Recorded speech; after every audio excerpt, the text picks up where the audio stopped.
Ladies and gentlemen, this is Joe's Classic Video Games, back with another cool pinball repair video for you today. Look what we got in.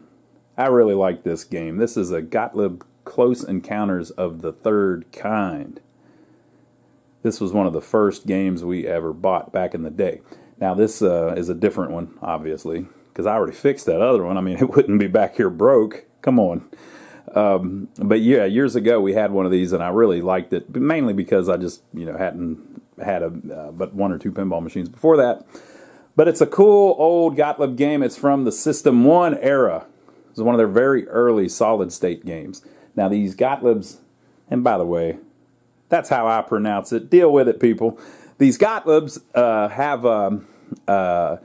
a reputation of, oh, they're not reliable, the solid state ones. They're not reliable, or they're not as fun and all of that. I always enjoyed them, and I think they are reliable once you fix them. Right? So if you've got an old game, they need a little work, people. So these need a little work, and then they work pretty well. So since it's a simple game, too, that makes it a little more reliable. There's less to break. So let's check out what shape it's in. I don't know what this is on the side. I don't believe it's blood, so I don't think I have to report anything or anything. It looks like it's some kind of dirt splashed up on it. I don't know. What is that? Maybe it's Kool-Aid or something. Something's on there. It's got the early stenciled cabinets. At first glance, I was thinking maybe it was faded, but I don't think it is. It's just yellow and blue. There's no, I was thinking for whatever reason that the white was supposed to be red, but I don't believe it is. It's just, most cabinets, they don't have three-tone paint stencil jobs. It's just two tones. There's the yellow and the blue, so that's how it's supposed to look. And it's in pretty good shape if we're able to clean that off. The back box, same thing. Got kind of just an interesting little stencil design here. And then that's something cool there. You know what? There's only like one thing that'll do that. You know what that's from? That's from rubbing up against another pinball machine. Pretty cool. Or something. Maybe they just put it in a maybe they put it in a tractor trailer truck or something and were moving it and it rubbed up against something. But the frame, usually we repaint those, so we'll repaint that, and that will go away. So on the front, a little dirty, but nice and solid. Has the door been kicked in? It's banged up a little bit, but I think it'll be all right. And then this side, a little bit more clean than the other side. We have a firepower in at the moment next to it there. We're working on firepower. It's in pretty good shape, I think. Playfield has this big, ugly alien on it. And I can say that because he's an alien. If that was a human being, I would never call them ugly. But it's an alien. So it has this big, ugly alien right in the middle of the playfield. Apparently this was based on some movie. Maybe it was called Close Encounters of the Third Kind. Could be. I haven't seen it, though. So I don't know. I don't know, people. There's a little kid staring through a door. Looks like an E.T. ripoff, but E.T. came later. So E.T. is a Close Encounters of the Third Kind ripoff, I believe.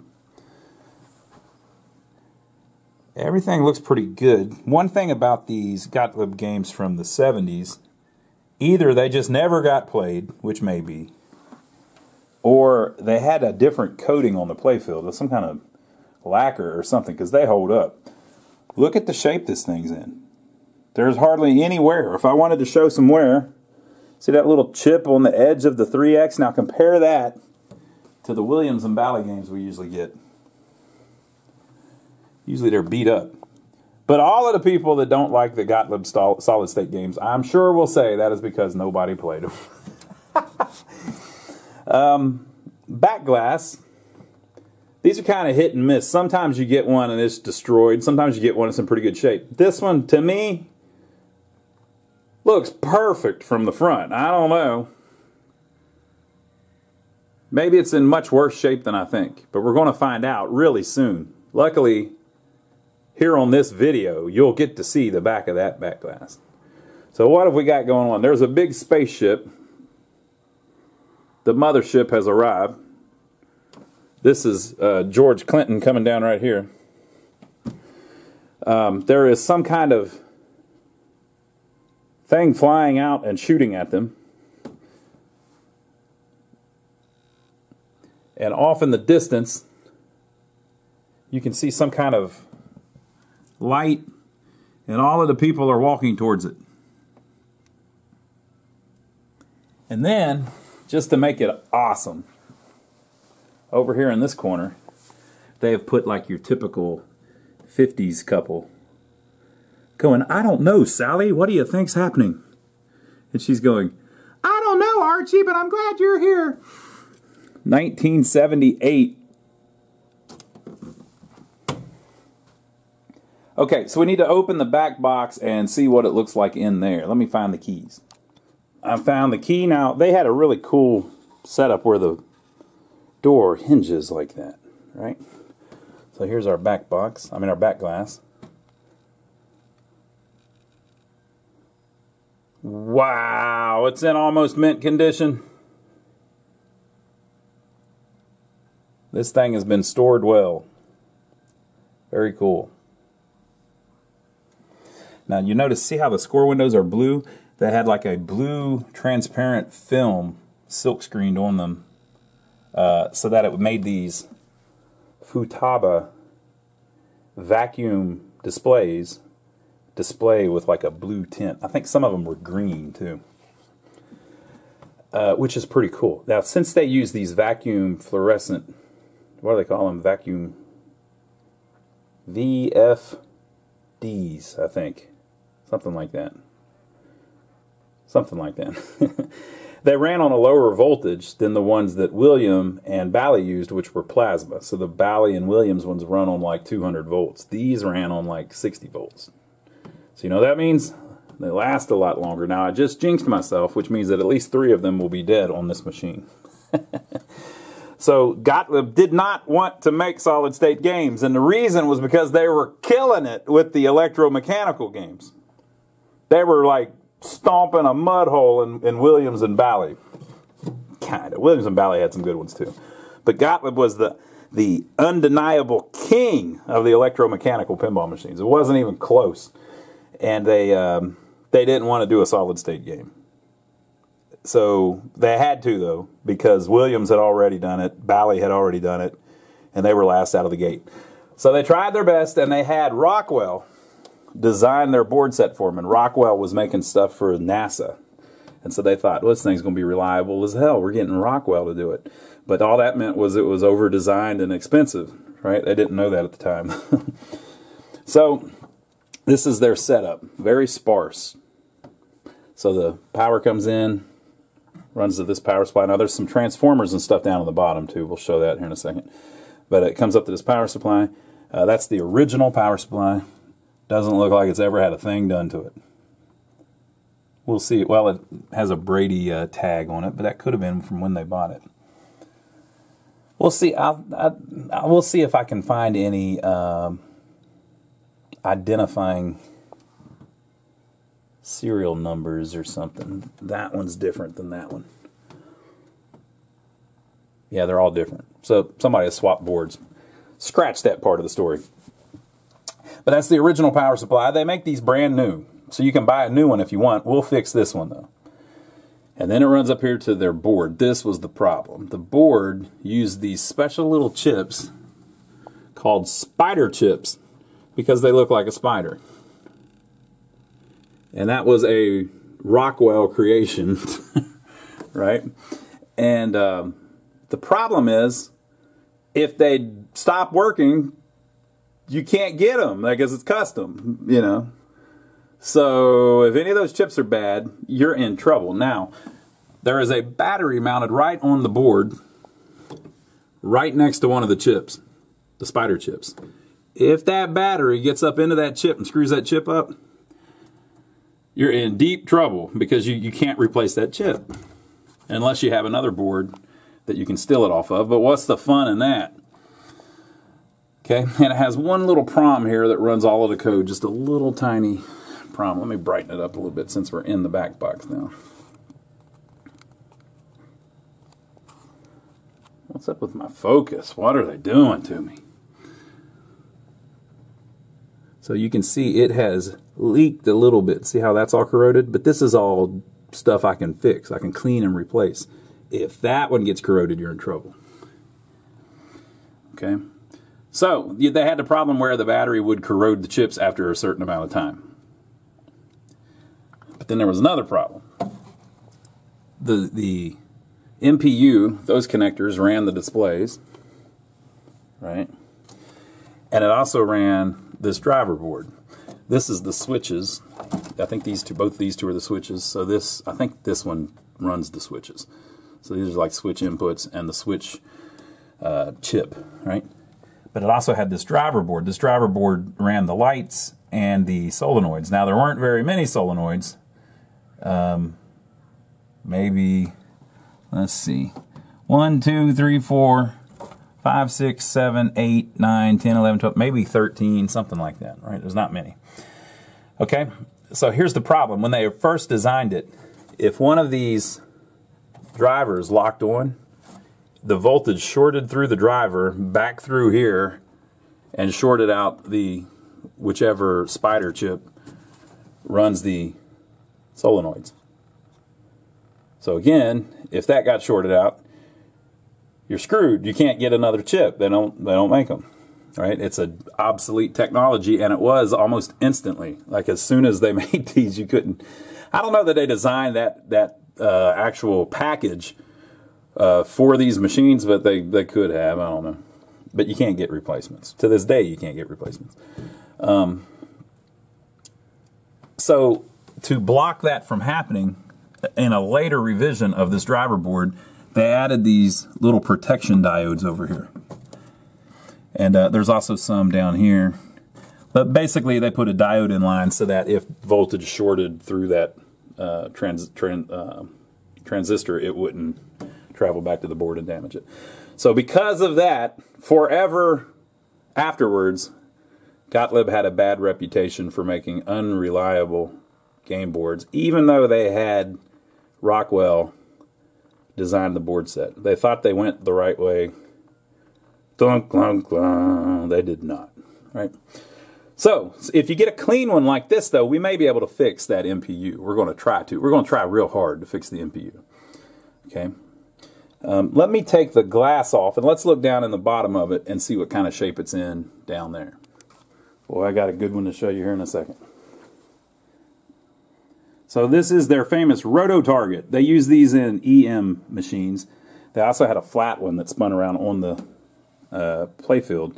And again, this is kind of a holdover from the EM days. They're just so cool that they use them in these early solid states too, which are essentially an EM style game. They're very simple, like an EM would have been. But if you've watched our videos, you know that some of these EMs were, some of those EMs were brilliant anyways. Right?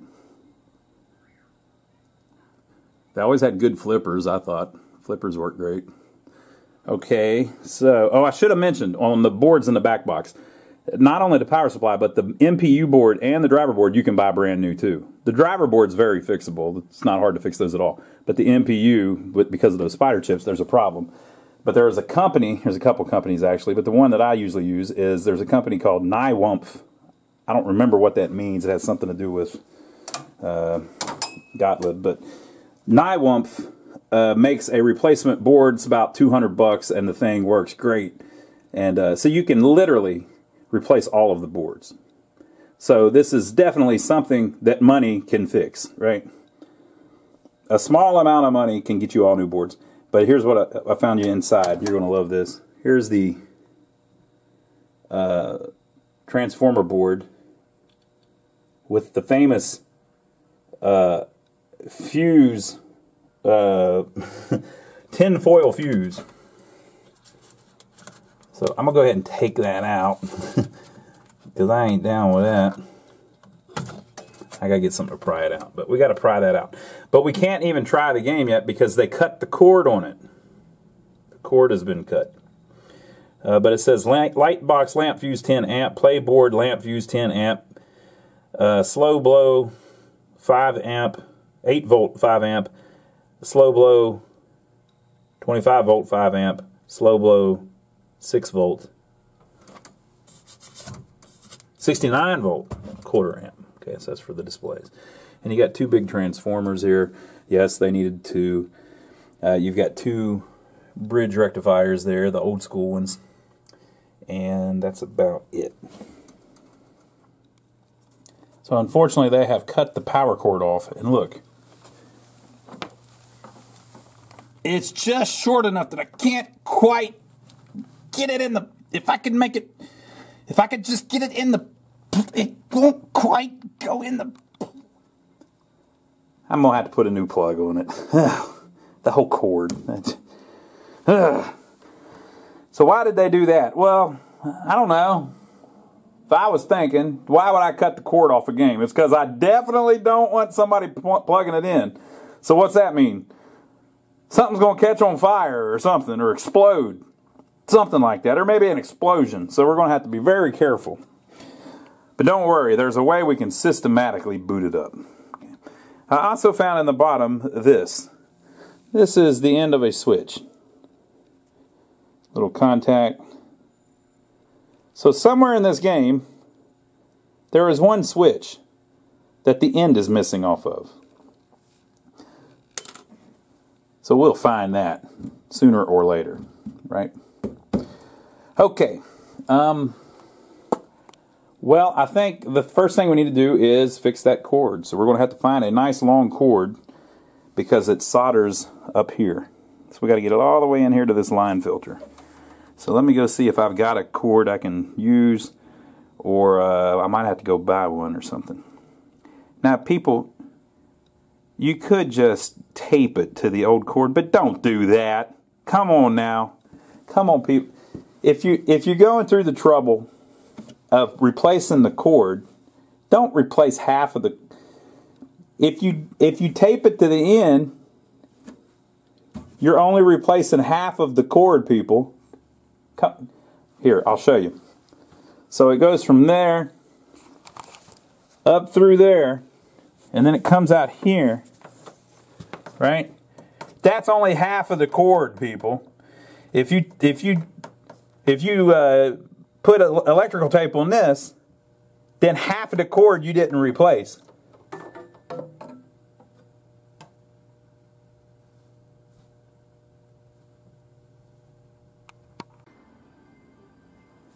That's more like it. I like being able to plug my pinball machines into the neighbor's house. Joe, is your cord long enough here? Perfect. So Joe put a new cord on it. All hooked up just where the other one was, and took the other little chunk out. So next thing we got to do is look at this this special fuse here. Let me check these 5 fuses and make sure that they're the right size, and we'll see what that one is that blew. Alright, here's our wrapped up fuse. It's supposed to be a 10 amp. It's a 1/4 amp slow blow. And so if you probably know all about these if you're watching this video, but so if the fuse blows, basically power is not connected from this side to this side anymore. So an old school thing people used to do was they would take some aluminum foil, which this looks like it's probably like a piece of paper from a stick of gum or something, and they've wrapped it around the fuse, making it basically solid metal from one side to the other. But you're not supposed to do that, people. I mean, come on, people. That makes it a you're taking the fuse out. The fuse is not there as a nuisance. It's there to help you. If the fuse blows, you know there's a problem. And then you can look for it before it burns something up. They make this to where it blows on purpose, right? So we're going to put another one in and see if it blows again. But it's supposed to be a 10 amp, and this is a 1/4 amp. It could be they just put the wrong one in or something, but something must have made it blow originally. This fuse runs the lights in the back box. That's all it runs. So I don't know. But we'll try another one in it without the aluminum foil before we boot it up. Okay, folks, we put the fuses in. We haven't plugged it in yet. We vacuumed it out, cleaned it up a little bit. Now before we turn it on, we're going to unplug the power supply so that we don't fry anything in case the power supply is screwed up. Okay, so on a system 1, if you leave this bottom connector in, take this side one off and this top one off, nothing has power now. So this is its input, and then it outputs voltage over here for the displays and up here for the actual logic. So we're ready to plug it up and see if it lights up. Now we're going to see if the back box fuse blows for all of these lamps on the back box.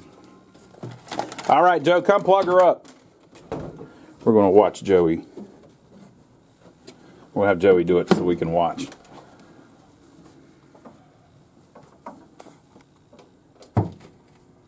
The lights are on. All right. All right, see if the power switch works, Joe. All right, we're good. All right, turn her back on. Okay, so it's not blowing the fuse for the lamps in the back box. Now the lamps on the playfield are not working at all. What's up with that, Joe? What'd you do to the playfield lamps? It's broke. It's broke, people. All right, we're going to check the voltage on the power supply. Actually, we're going to have Joey do it while I film. All right, Joe, come here. Now, you got to be careful. I might be able to do it. Let me see if I can do it. My hand's pretty steady today. All right, so we need a ground. There's a black wire. Joe, do you think the black wire is the ground? Usually. We're going to go off the black wire. All right, so now we're checking voltages. If we do DC, it's putting out 6.3, but I've found before that if you have this unplugged, it is high like that. So the 5 volts is 6.3. The negative 12 is negative 12, and then you got to come over here and check your voltages for the displays. Well, I think you got to use the common over there though. But I think the ones on the bottom you have to use the other one. Let's see.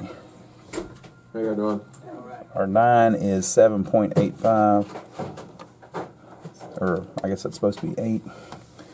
And then our 4 is 4.9. I think all these are unregulated though. Okay, you can't check the 42 or the 60 without using the common that's over here. I don't know why they designed it like that, but whatever. But I was mainly concerned about the 5 volt being screwed up, and although it's 6.3, I think it's usually high if nothing's plugged in and there's no load. So you know what we're going to do? What do you think we're going to do, Joe? I'm gonna plug it in. We'll plug it in and see. All right, turn off the power again. So the power's off. We'll plug our displays in and plug our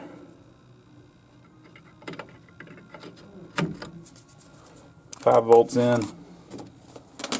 Hold on a second. Go ahead.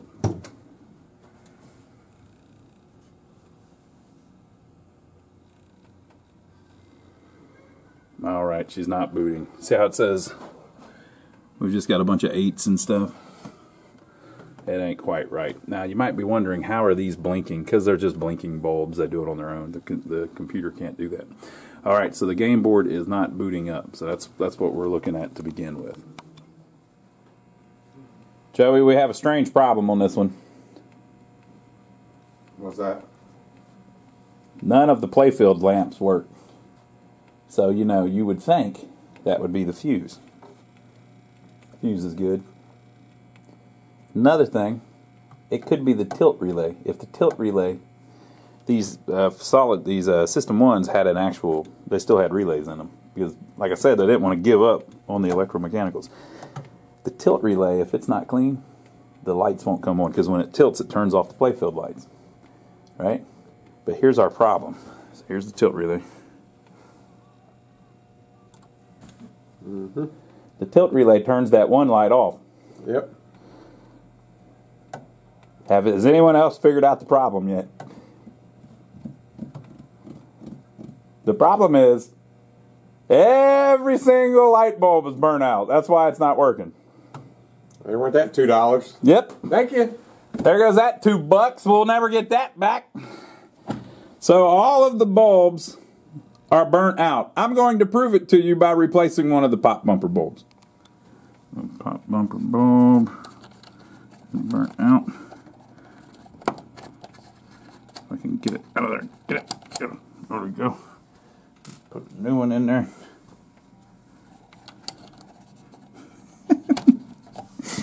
Every bulb on the playfield's burnt out. Ugh. But that's a good thing. I mean, now we know it's just something simple. It just needs all new bulbs. No big deal. All right, folks. So again, these are lighting up. This one's lit up too. It's just dimmer. We can fix that later. But if you look, this little one's not lighting up. It runs off the 40 volt, right? That we couldn't test earlier. Okay, so if with the game on and everything plugged up, if you check, the 5 volt is no longer 5 volt. It's not even 1 volt. So that's why the board is not booting. Okay, if we move over to here, the negative 12 is still negative 12. We move down to here, the 8 is 8.11. The 4 does not exist. The 60, which is the displays, is only 16. And then the 42, which is the small display, isn't even 1 volt. So that's why everything's dim, not working, not booting, etc., etc. It's the power supply. Now, Todd Tuckey always says, just throw the damn thing away and buy it. Well, does he sell them, Joe? I think he sells them. I think Todd sells them. Todd's the man. But he usually just puts in a brand new one. But we're actually just going to rebuild the original one. So I'm going to take it out, and we're going to work on it a little bit. So if we get that where it's outputting 5 volts under load, and the 60 and the 40, it should be enough to run the game. So I'm going to pull it out of the machine, and we'll take a look at it on the bench. All right, so here is the power supply. You've got this big voltage regulator on the back. PDM 12K40. I'll have to look that up. PMD 12K40. I'll have to look up what that even is. But it's actually soldered to the frame. So to take this all apart, you have to take that loose and then desolder it. You also have 2 transistors, one on each end as well, right? So I'm going to take this off of this frame, and then we can check out the board, and we're basically going to replace the capacitors and test all of these transistors. But if they're working but not working under load, might be something shorted somewhere or something, but we'll figure it out. So the first thing I got to do is take these screws out. Okay, folks, so here is a copy of the power supply schematic. So these are the voltages that come in. We've got all of those. Remember, we're getting most of our voltages whenever nothing's plugged in, okay? Now, if I come up here to the end, here's our outputs. So we've got 5 volts, ground, and 12 volts, negative 12 volts, okay? So our negative 12, we still have with everything plugged in, of course the ground, but the 5 drops down to like 1 volt. Okay. And then down here, there is a completely different section of the power supply that takes 69 volts AC off of one of the transformers in the bottom. It comes through and does this and blah, blah, blah, blah, blah, blah, blah, blah, blah, blah, blah. And then these are our outputs. So we've got the 60, but we don't have the 42. That's kind of weird. Right? So we never had the 42. And then whenever whenever we plug the boards in, now the 60 is real low. It's like 20 or 15 or something, and it's no 42. Okay, and so that's an issue. So we're missing the 42, and the 60 is low with everything plugged in. The 8 and the 4 we had, but now we've got the 8, but we don't have the 4 with everything plugged in. So if you look at the 4, the way it is derived is it comes off of a couple of little diodes, right, off of the 5 volt. So the 5 volt runs through a resistor and a couple diodes, and that's what makes the 4 volt. So the 4 volt's missing because the 5 volt's missing. So both of those are tied together. Okay. And the 60 volt, the 42 volt being missing, it's always missing. It's created by simply a resistor and a Zener diode coming off the 60 volt. So I've checked the resistor and it's fine. The Zener diode tests fine in circuit with just using a diode check, but I'm going to go ahead and swap it. So it's a 1N4746A. So if I put that in, we should get our 42 back. But then I need to figure out, why is the 60 dropping down to like 18 or 20 or whatever whenever we plug everything in? Well, the only thing that the 60 and the 42 go to are the displays. So the 60 goes to the bigger displays, the 42 runs the smaller display. And sure enough, so what I did was I unplugged all the displays, and then I plugged in just that one. Turn on the game, 60 volts and 42 volts now that I've replaced that Zener diode. 5 volts, all of that. Everything's cool. Plug in this display. The same. Add in this display. Now this is the one that was dim. Add it in. The same. We've still got our 60 and our 42. Plug in this one, and now it's got a little E on it, and it's running off of the 42. And then if I plug that one in, it drops the voltages down and kills the 5 volts too. So something on that display is killing the 5 volts, which kills the 4 volts. And it's also bringing down the 60 volts to 40 volts, or I mean 20 volts or something like that. And it's killing the, well, I don't know about the 46 volts because that was coming off of the Zener diode. Okay. So, with everything plugged in, you can actually check the voltage, the DC voltage on the board up here. Let me do it with my, let me hook it boy. So I got 5.12 on the board, and then I have, make sure I'm measuring this the right way, 12 on the board, which is actually negative 12. I've got the meter around backwards. Negative 12 on the board, okay? And then if we want to do the power supply, now that everything's cool, 62 volts for the big displays, 43 volts for the small displays, and then just for completion's sake, let's do, there's our 4 volt, it's a little high,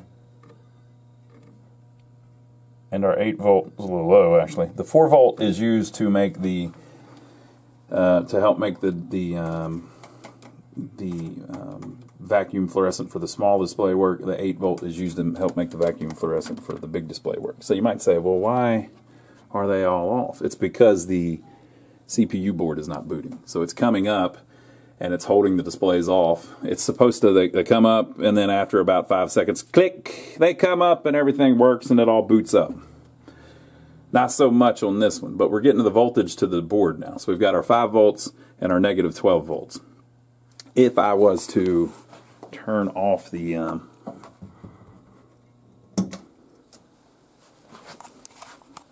unplug the MPU and turn it back on, you get the displays are looking a lot brighter. So it's getting there, but it still needs a lot of work. All right, folks, so that'll do it for today. Join us next time when we work on the MPU. Boy, there's nothing like working on a Gottlieb System 1 MPU. They're really fun. They have chips you can't replace. But I think if we mess with the corrosion, we mess with the reset section a little bit, it may surprise us. Maybe it'll boot right up. So make sure to leave your comments below. Give us a thumbs up for taking the trouble to film it. We have one light bulb working and another one down in there that you saw underneath. We'll get it. Don't worry about it, folks. But next time we'll work on the MPU and see if we can get the thing to boot up. Make sure to check out our website. Go to lionsarcade.com. We have a parts page on our website with links to a lot of the things that we use whenever we repair the games. And some of the links will take you to Amazon. If you go to Amazon through one of our links and then buy anything on Amazon, like your own spaceship or this movie, I'm sure there's a nice 4K version of the Steven Spielberg classic Close Encounters of the Third Kind. You can, if you buy anything on Amazon after going through our link, it gives us a tip. So we appreciate everybody that's been doing that.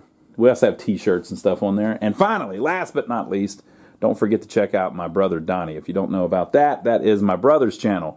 And if you like watching us work on these old pinball machines and arcade games, my brother Donnie is usually working on some old buildings, old cars, old trucks. Lately we've been working on a 1965 Chevy pickup truck. I'm over there with him usually messing around with it. So we'll see you over on that channel as well. But join us next time. We'll work on the MPU. Hope you had a good time.